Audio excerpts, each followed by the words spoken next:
人混みが嫌でどこにも行っていない。そして特別何か撮影もしてない。で、今日はゴールデンウィークでにぎわう広島県呉市内をドライブだけしていくのだ。地元民だからこそ知っている道や情報を紹介するので最後まで見ていってね。早速この道なんだけど、県道66号線呉市の半島をぐるっと回る道、山陽道から南に下り自動車道を降りると急にあわれる狭い道。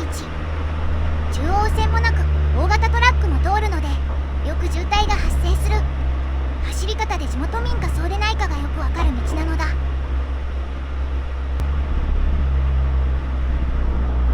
この道を抜けると見えるのが恩戸大橋。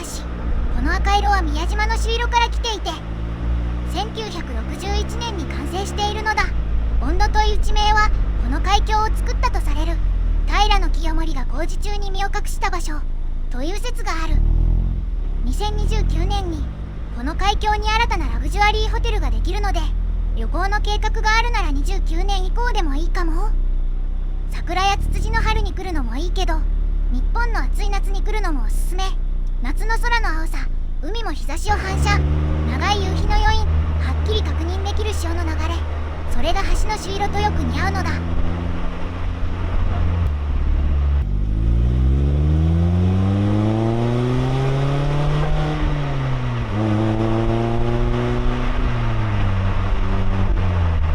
橋周辺は狭いので基本的に車やバイクで来るのがおすすめ。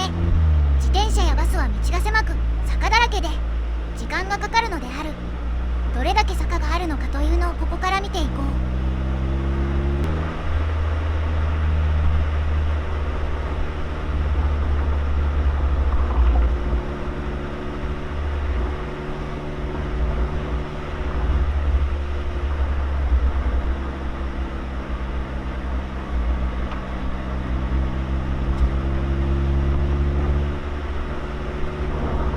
ここからさらに坂がきつくなる。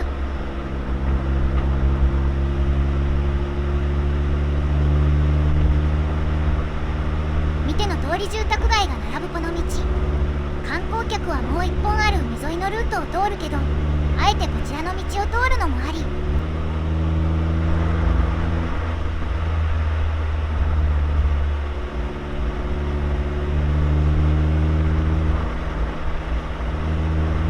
ここは鍋峠。右折してさらに呉市の奥地へ。ここからの景色が呉市の真の姿。左に右に上に下にくねくねした道に住宅街が存在しているのだ。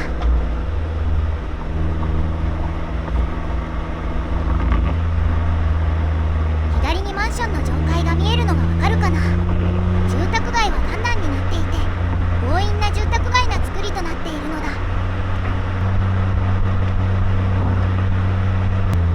これはかつて40万人の人口を支えるために平野がないので山を削った結果なのだ。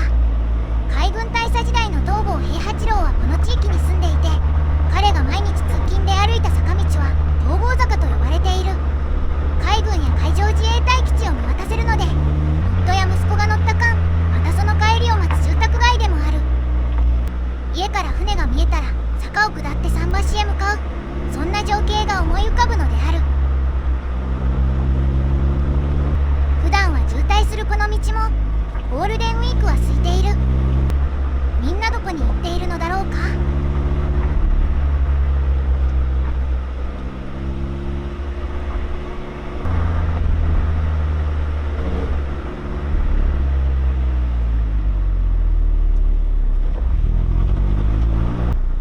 ここは歴史の見える丘、旧呉海軍工廠通称ヤマトドックが見えていた場所で今はジャパンマリンユナイテッドの巨大工場が見える場所。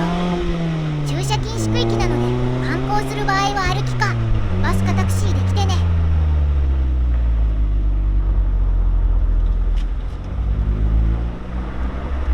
さらに狭い裏道へ行くのだ。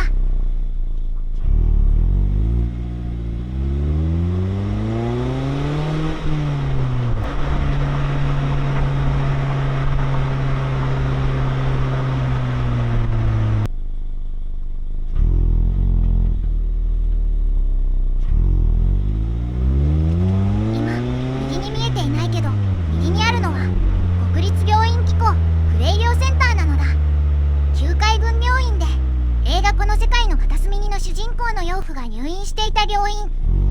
現在も病院なので観光目的で来ちゃダメなのだ。観光なら左にある入泉山記念館がおすすめ。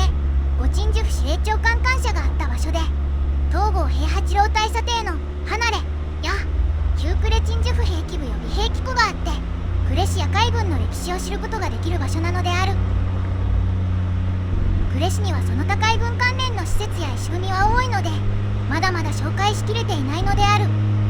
呉市はとにかく車だと入っていけない道、コインパーキングが少ないなどいろいろ問題もあるので、事前によく調べて観光を楽しむのだ。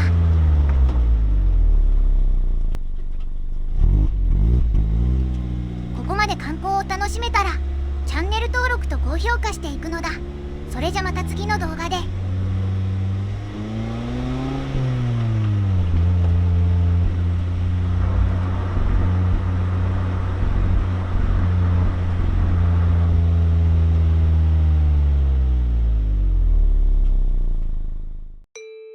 今回の動画は楽しんでもらえたかな？ YouTube にはこの動画が AI の作ったゴミ動画に見えているらしく、現在収益化が停止中なのだ。このゴミ動画をもっと見たいと思ったら、下の概要欄から買い用品やガジェットをチェックしていってね。シーズンによって変わるので要チェックなのだ。みんなのお買い物やチャンネル登録、コメント、高評価が次の動画を作る力になるのだ。なのでこれからも応援よろしくお願いします。